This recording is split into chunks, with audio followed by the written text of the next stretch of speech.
Kwasiasem said the youth should arise. What are the youth arising for?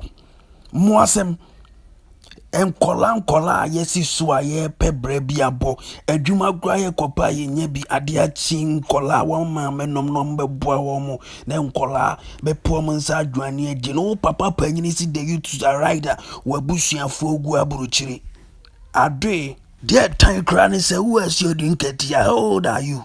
And then I won't say the old man should arise. Now only Mahamani was if one, Monsolen Goku. Ah, when I was see what was stand there, now when we near Cocoa, a man tian in the mamba one abanity media may catch them. Share, say a cassia for be president a year Juma.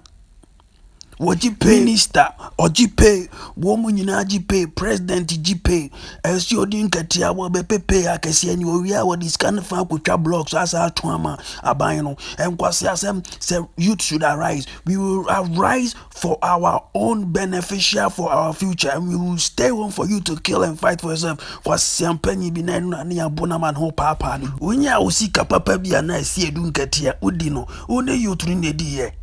Mochi small girls no na say mo wa mo no youth na ewo Kwasia V8 akesie na wutwie V8 wona youth na etwie e dan ya wasie youth bi kura begina ha wo ye kronfo wo be free police ama ya beche no se wa nya mo asem na wa anwene se panyini enkola ne nkoko ne yenku mo wadi say wo asie du ye hwewa wa nyini o ginawu o kon tintin kura so krama ya mantam no se wo pa wan kasa fatuo fase kan ya jan ne nasefo fagu ko isi kunwo mo nyina na di president wo penso afa mahamasi so mo se mo adi se mo wie mu se mo lusu o se die yo transfer mo kwai na mo ngodi president ye mo nipa me enu timidi